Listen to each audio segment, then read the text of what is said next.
You're a cybersecurity analyst? You just run your first vulnerability scan. What do you do with the output? Stick around to find out. You're watching IT Pro TV.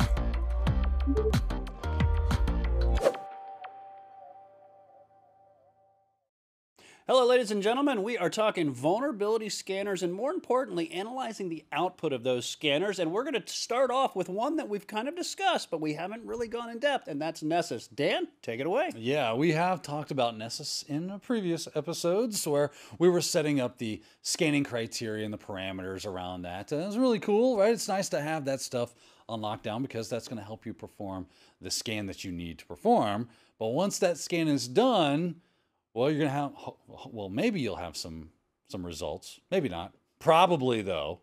Let's just be honest with ourselves. That would be a lovely day if you ran an Nessus scan and you got nothing but informational type stuff back. And, Job's done. Go home. Exactly. Right? Yeah, I'm good. This is what we're praying for. But it's highly unlikely, right? It could happen, but let's just be honest, right? So, Nessus does give us those results, but once we have them, we need to be able to look at them, interpret them, analyze them, figure out what is going on. What is the true threat to my environment here? So let's jump into the Nessus web client console here, and let's take a look at our lovely scans. I've already run a scan. As you can see, I've run a couple of them. And I'm just going to click on this scan here, which was against my Websploit 2018, which is a free virtual or a purposefully vulnerable virtual machine that you can get from like vulnhub.com, right? But, so I got it up and running. I pointed Nessus at it and said, scan a basic scan. Just give me the regular stuff. Nothing fancy. Let's keep it good here. You'll notice that we've got some lovely colors showing up. I do love color. It does make things easier to see. We see that, and this is our typical color motif of red bad, orange pretty bad, but not bad, bad. Yellow, yeah, it's bad. You should check on that. Green's all right, and blue, informational kind of stuff. And of course, it gives us numbers as well. I do also, Justin hates pie charts, but there's a pie chart down here. Who doesn't love a good pie chart? He says they're completely useless. Maybe he's right. We do have some percentages in here on what's high, medium, low, and critical, informational, cool, right? But if we go here and we actually click on the target itself, we now get a more sussed out, a more teased list of what it actually found stuff. Here's some groups and some percentages of stuff I found. Here's exactly what I found. Now, it actually, with Nessus I found, it's getting pretty interesting. It groups like problems together. It has some sort of mechanism under the hood where it goes, that's kind of like this and that. No, let's just put this in a group. Then I'll feed you the groups and you can kind of start to pare down that way. So like in here, what do we got? You'll notice this says mix. So that means we've got multiple different kinds. This one is just a medium where SMB signing is not required. Hey, that's probably an issue. So that's a single one. But I do like these where it's showing it's got like 10 of these SMB issues. So if we click on that, we can see most of them are informational. Actually, almost on. Is there another page? I guess not. No. 1, 2, 3, 4, 5, 6, 7, 8. I only see 8. Oh, there we go. 9 and 10. Scrolling down helps. So anyway, I only have one that's high, but it is high. So I'm probably going to want to look at that first. Remember, when we create a vulnerability scan and we get that report back, this is to help us create a prioritized list of activities post-scan. I need to really focus in on the stuff that's probably going to be the most likely thing that happens and cause the most damage. Sometimes people will say, well, I'm going to go with the lower hanging fruit first because some of those highs might be, yeah, they're really dangerous, but it's really hard to pull off and it's unlikely that it will occur. So I'll go to stuff that's easier to pull off and more likely to occur, even though they're maybe a medium level. So that's some stuff you got to keep in your mind as you look through these things and you start to create your prioritization list of things to do with the results. Try to figure out, is this super dangerous? So you are going to have to go through quite a few of these to figure that out. So let's click on this one. It does say it is a high risk. And it says that it is Microsoft Windows SMB share privilege access. Now, this is a Linux machine that I fired this off against, so it's probably, you're going, huh, it says Microsoft. That's because SMB is a Microsoft technology, and the Samba utility is a hacked version of that Linux typically uses to give you sharing capabilities. So let's see here. We've got a description. Good stuff, right? The remote has one or more Windows shares that can be accessed through the network with the given credentials. It says, depending on the share rights, it may allow an attacker to read or write confidential data. Sounds bad.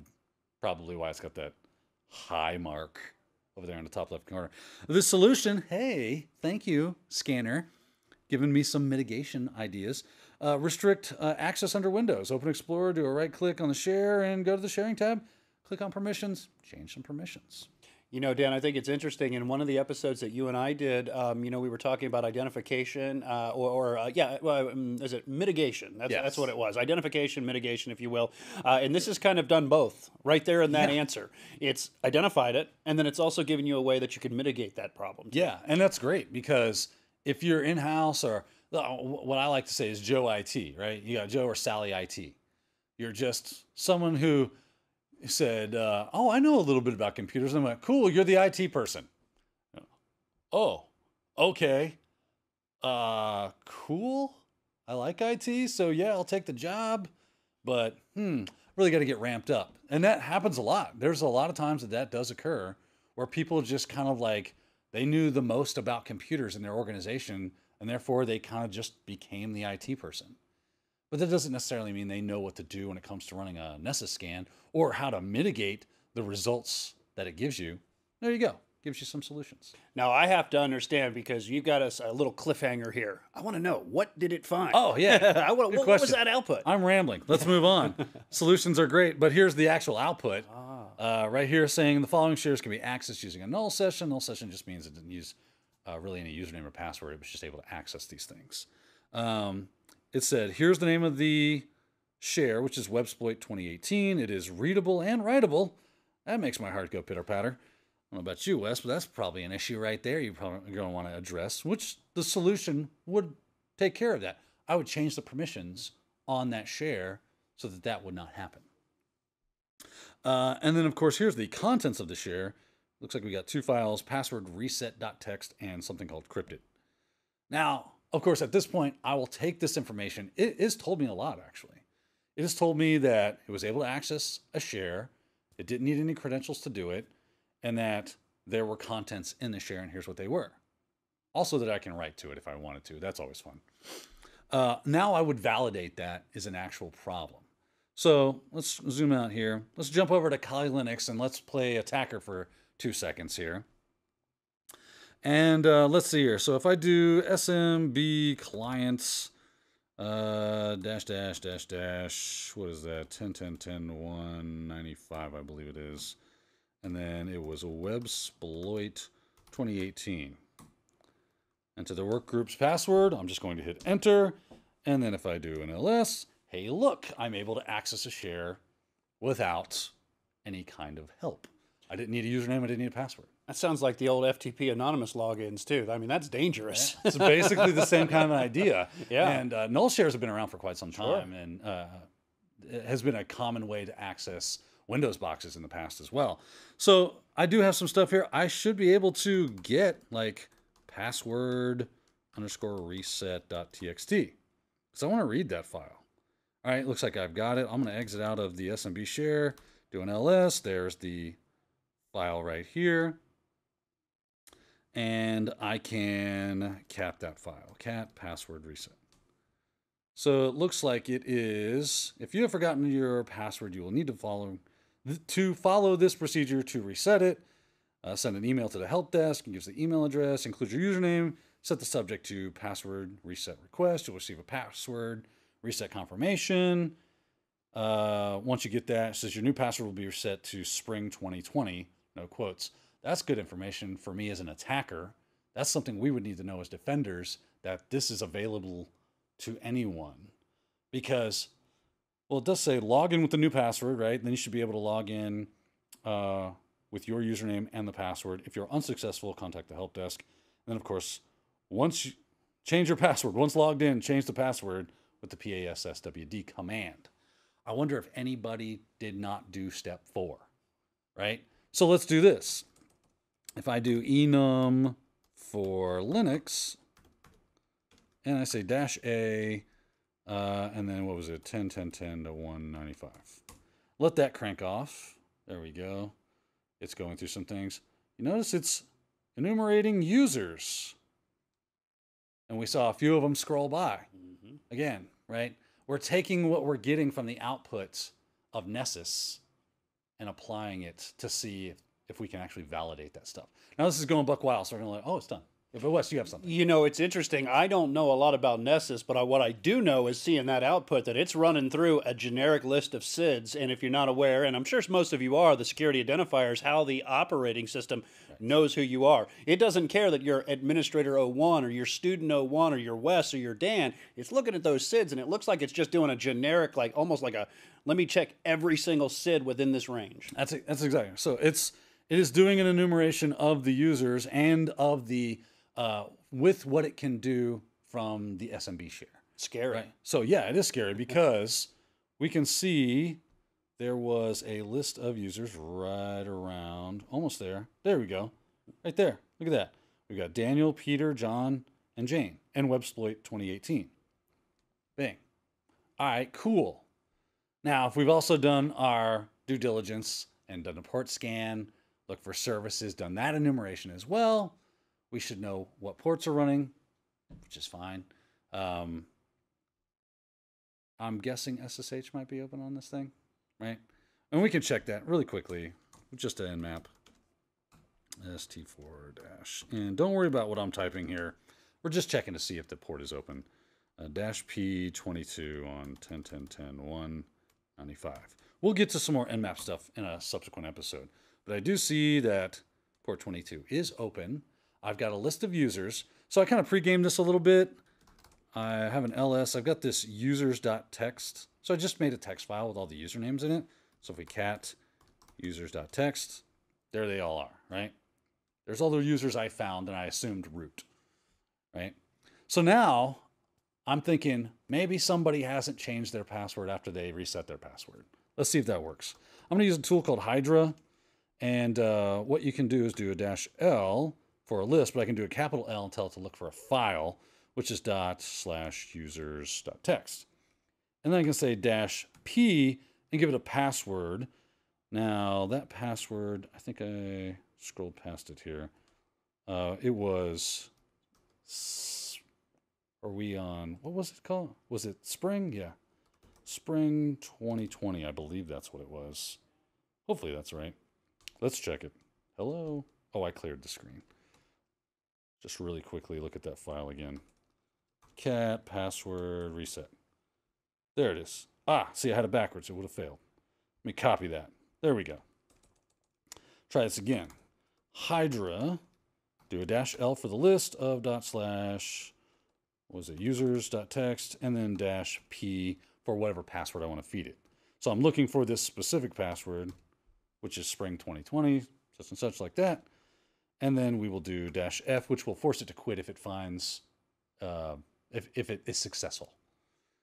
And we are going to do SSH at 10.10.10.195. All right, so it's somebody forgot to change their password.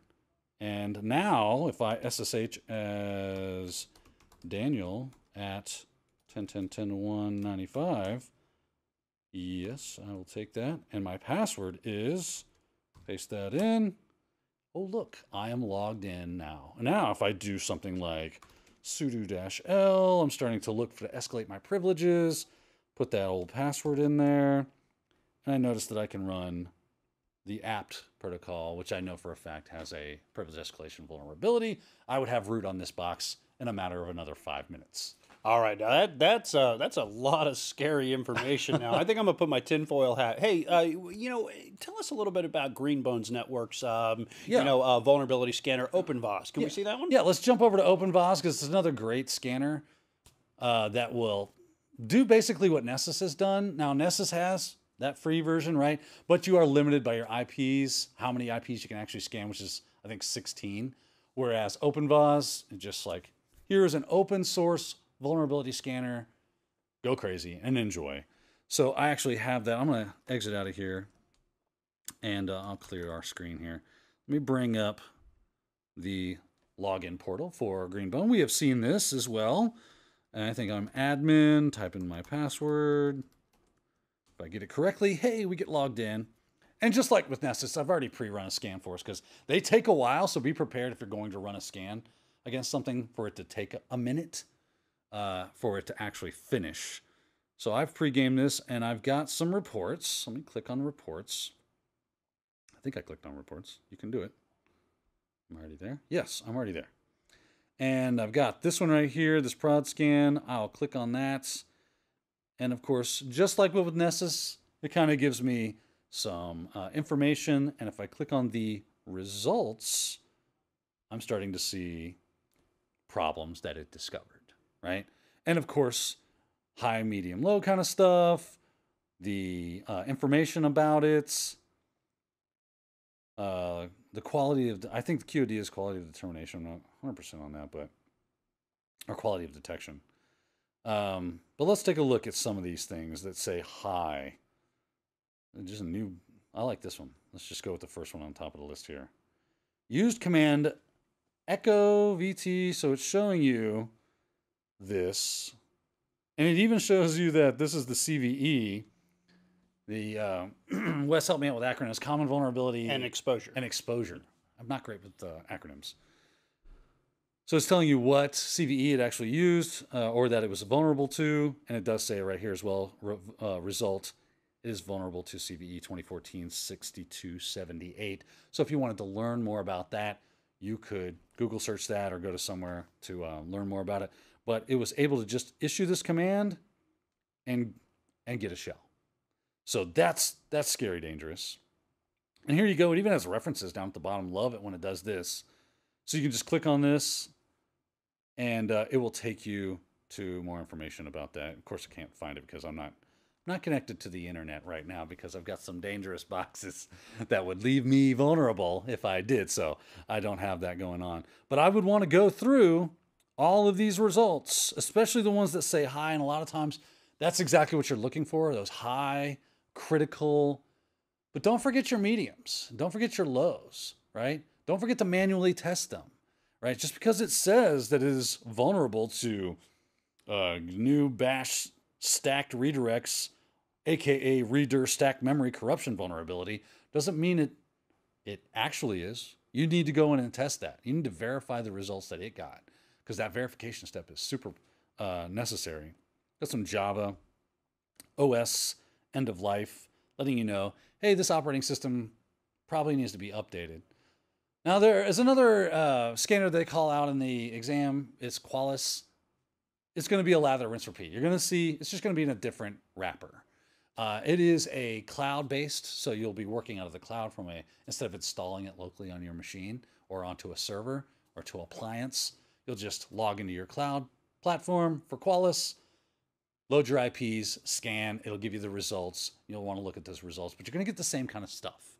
It's going to find the vulnerabilities. It's going to give you information about that. Also does give you mitigations or solutions to get around it, but you need to get some hands-on. You can't create a free account with them. I had a little trouble with them sending me my activation code, so I didn't really have it for this. Not that it was absolutely necessary, but I do encourage you to go out to Qualys and create an account, log in, play around with it, see what the output looks like, and see if you can't verify some vulnerabilities on a system of your own. All right, ladies and gentlemen. Well, in this episode, we got to look at what are the results. You know, when we look at results, what do they mean, right? So we got to see things like Nessus as well as OpenVOS and talk a little bit about Qualys as well. Thank you for helping me out with that name. I would definitely have fell on my face on that name. Quails. Weird. Yeah. That's right. However, I had to say we have a lot more to come when it comes to the CySa Plus shows, and we hope to see you there. Thank you for watching IT Pro TV.